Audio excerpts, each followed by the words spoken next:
Good morning, good morning, good morning. Sorry it's so dark, guys. But I'm on my way to work. And I felt the need to make another video. You know, I wish I could make videos more often. But it's hard, it's not easy.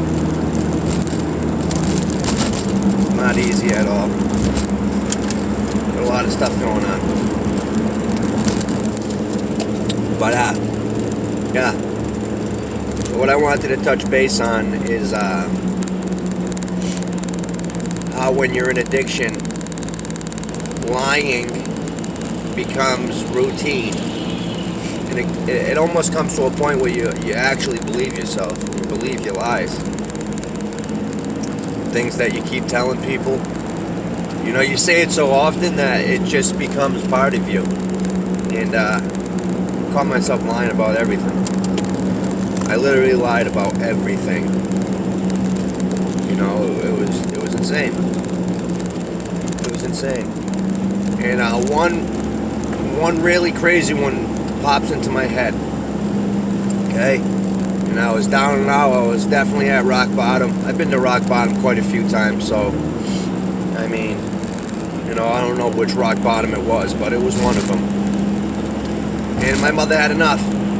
She was sick of me. She was sick of my bullshit. She was sick of me bringing people into the house. She was sick of me just bringing my bullshit back to her place.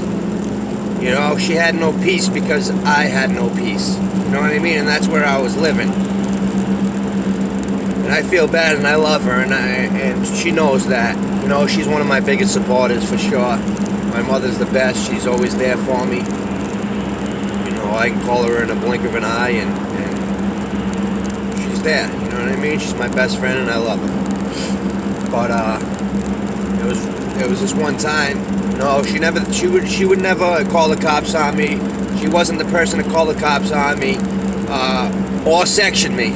Okay, but she was finally at her breaking point, and she thought I was gonna die. So what she did was she went down to the courthouse to get a section. And what a section is they come pick you up. A police officer picks you up, brings you down to the courthouse, and they determine whether you're, I guess it's too far gone enough. Then they'll put you in they'll put you in Bridgewater. Okay, Bridgewater is a mental institution, but it's also like a detox that they have. But it doesn't. I mean, when you go into this place, you're kicking it cold turkey. There's no medicine. They don't give you any medicine. They basically lock you in for 25 days, and you kind of shake it off yourself. You know, you're miserable. You hate it. It's like torture. But I didn't go. And the reason why I didn't go is because I lied, and I was able to talk myself out of it. I was able to outsmart a psychologist that's been doing it for 20 years. Okay? I don't know how I did it. I really don't know how I did it, but I did it. My mother, whenever she seen me walk back in the house 2 hours later, screaming at her like, why the fuck you do that to me? What the fuck's your problem? She looked like she seen a ghost. I swear to God. I can remember to this day the face that she made when she seen me walk in the house 2 hours later, when I was supposed to be sectioned, going away for 25 days. But I was manipulative.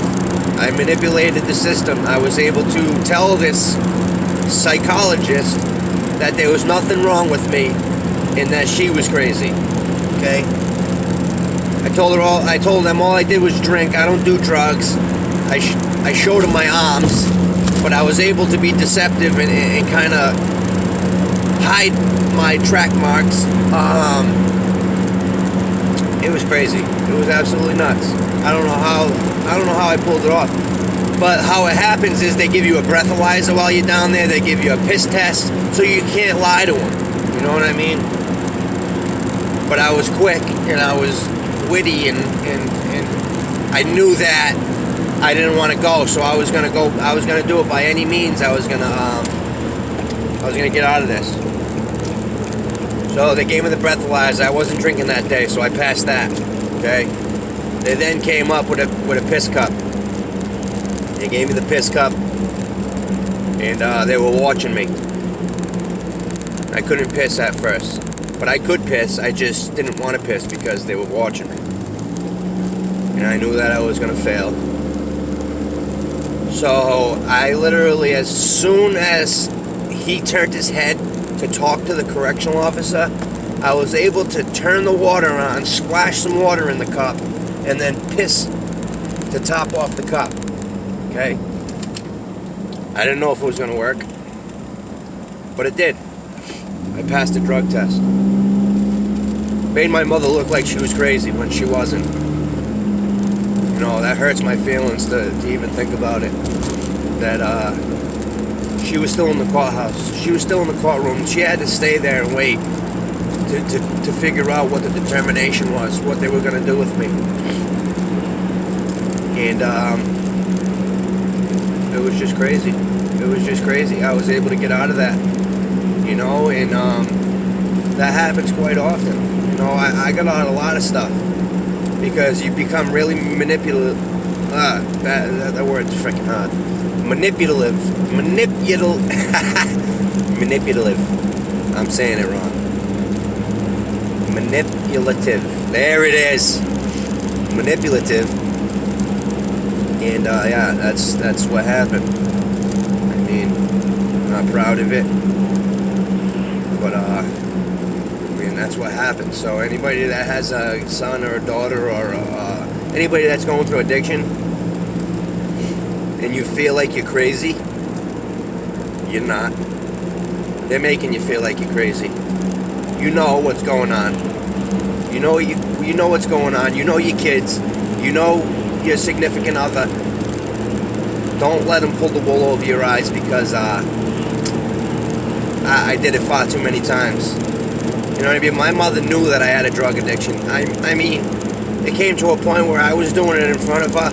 Well, I wasn't doing it in front of her, but I was flaunting what I had without cares or regards of what she thought. And she used to get so mad, like, well, why would you even do that to me? I didn't see anything wrong with it, because I seen it as part of life. You know what I mean? I was so caught up in it that I just thought that was part of my life, and she was gonna have to deal with it. Boy, was I wrong, man. Boy, was I wrong. It's just, you know, I look back on a lot of things now, and you know, I mean, I don't regret where my life took me, because I'm a firm believer of everything happens for a reason, and I truly feel like everything happens for a reason. You know what I mean? You know, I did this with my sister too. You know, but my sister was, to be honest with you, she was smarter than me. She was an intelligent little kid. You know, I always tried to pull one over on her and try to get her, and you know what I mean? Before I could even try to do that, she'd be like, listen, kid, don't even try. You're not going to get me. I know what you're trying to do. She'd end up giving it to me. Or she'd end up freaking giving me the money before I could manipulate her. Because she was one step ahead of me always. But, I don't know. I love my sister so much, man. You know, in one of my previous videos, I said that I was all shrung out and I used to put on her clothes and stuff. For anybody that doesn't know my sister, she was a lesbian. She wore guy clothes. I just wanted to clarify that. People were probably thinking, like, this guy's a fucking cross-dresser, he's wearing girl clothes. No, that's not the case. You know, she was like my little brother. She was the best little brother I could have ever had. You know, she would ride for me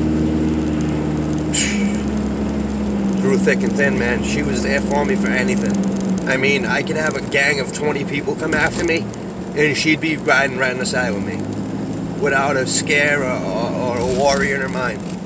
She'll take the beating. She'll go to prison, she'll do whatever she's got to do to save her brother, or her mother, or her father, even though they didn't have a greatest relationship. She still would have went to bat for any one of them. She would have done that for all of her friends. She was a solid person. She was one of the best people you could have ever had in your corner. And she's gone. So, that's my next video. I'm gonna make like a video of her and all the good pictures and the memories we had. You know, I was such a fuck up for a long period of time that, like, I don't have many pictures of like our 20s, like her teens and my 20s, because I was all fucked up. I mean, I might have a couple that I could find somewhere, but for the most part, it would just be pictures of her, because I didn't take pictures. I was miserable. I was a wreck. I didn't care about myself. That's not the case anymore. I love myself. I love my kids. I love my family. I love my mother. I love everybody that gives me hope and you know, doesn't try to bring me down. You know, nobody can bring me down anyway. It's not a possibility. You know, I'm stronger than I've ever been. And it's gonna stay like that. Appreciate you guys listening to my stuff. Please subscribe. It doesn't cost any money to hit that subscribe button. If you like my content, you hit that little red button down bottom and subscribe. You know, leave a comment. I mean, if you guys have anything that you want me to talk about, I'm here for myself, but I'm also here for anybody that wants to listen, that's trying to get some help.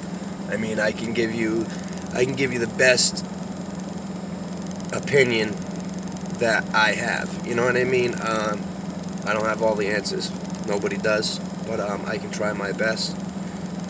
So I appreciate you guys riding out with me. Have a good day. I'm heading to work. Later, guys.